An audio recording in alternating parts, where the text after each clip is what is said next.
You guys run Dirty Wax Entertainment, and you guys do a lot of tours. The acoustic tours are really cool. You have Jason DeVore, Howie. You've had but multiple artists on there. Talk a little bit about how that kind of came about, and even some of the struggles, because it's not easy putting together a tour. I don't think a lot of people realize, even maybe a smaller tour like that, how much goes into it. Oh yeah, I mean, to be honest with you, there's quite a bit on the functionality side that for a small tour like that, there's quite a bit that goes into that. Russ and I have a lot of discussions and a lot of obviously with every tour you're pre-planning. Hmm. And sometimes with, in the beginning when Russ and I were doing these tours, we didn't get much pre-planning because we were trying to, run and gun. So getting a lot of the artists that we got, that we have obtained to work with was a great product of what Russ and I had spoke about with doing these Tour DeVores. So leading into that, I'll let Russ take that because he was very involved with speaking with Jason about the very first one and the Yeah, ideas to what we're doing. Hmm.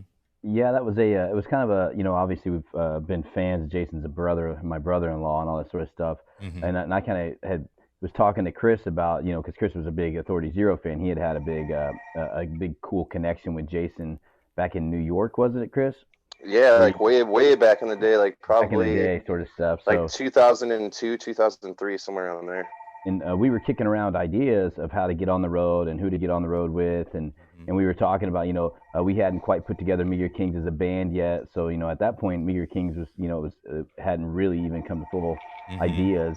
And um and so we were trying to get on and doing acoustic tours, and I just happened to talk to Jason, which I had bugged him for a decade or more, to be like, "Yo, bro, I'm really trying to at this music thing. Like one of these days, like, we'll have to go on tour." And finally, he says, "Well, what do you think about, Yeah, actually, I guess I bugged him once again at a Christmas dinner, Hmm. and was like something like that. And so what do you really think about doing this? And he's like, "Oh yeah, we'll do it sometime." I was like, "No, seriously, like give me 3 weeks and we'll figure this thing out."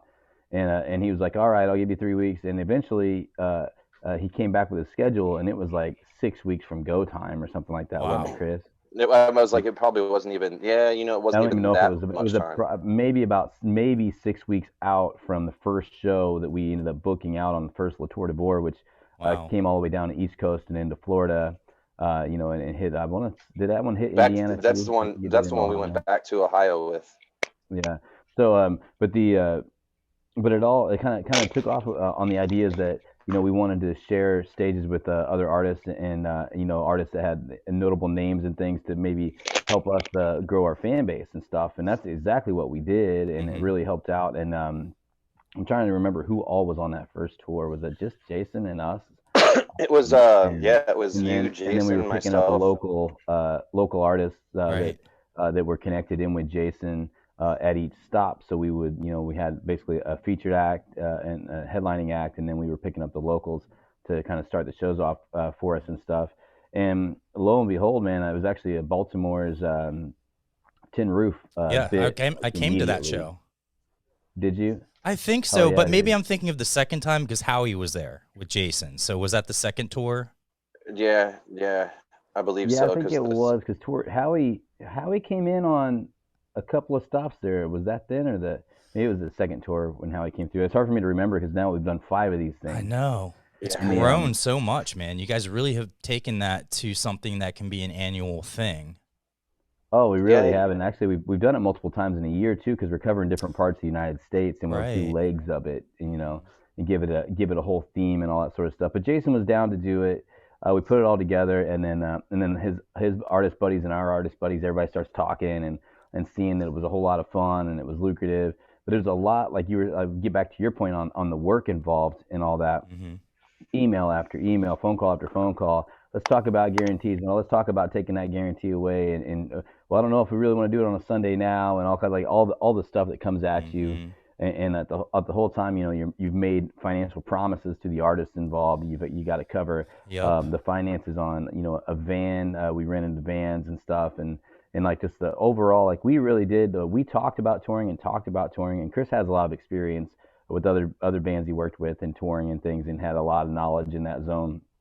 And I had knowledge in like more of the bar show touring, or like kind of menu venue kind of touring, where you just Hmm. go out and you sit in Siesta Key for 2 weeks and play the same spot. It wasn't necessarily going, 200 miles every single day to some other place, and so all that work definitely was extremely overwhelming, and we hadn't really planned on it. We planned on the ideas of it, and then Jason was like, "Well, this is my only window in this entire year. You get these 3 weeks to make something happen." And we tried to make as much as we could have happen there. And I forget, we covered like 3,800 miles or something crazy. I mean, we're pretty, we've been pretty successful as far as routing and shows are concerned. Mm-hmm. So, granted, we're not out there making $1 million, but we're also, first off, we're doing what we love. Second off, everybody's working pretty hard to keep a balance. So it's worked out great. So, picking up those shows and running through the gauntlet. I mean, we're doing almost the first tour alone. I remember we did almost 12 to 15 shows in a matter of 2 weeks. I think it was 11 shows in 12 days. That's crazy. That might have been another one, but I know we did like 12. It's hard for me to keep them all together. Yeah, I know we did like 12 or 13 shows regardless in the first tour. So I mean, with the time frames of the tours that we do with the Tour DeVore, is like it's jam packed. It's nonstop. So I mean, we're definitely day to day, and and that's for the sake of being on the road and touring. Obviously, we don't ever want to take a day off because, for one, we don't want to waste anybody's time. But two, keeping everybody constantly busy every day on those tours is a main importance for us to keep, true to obviously working every day, but also it's great to be able to keep practicing and being able to work every day like that. So quite a bit about it. You definitely know quite a bit about it with running with the Ballyhoo boys.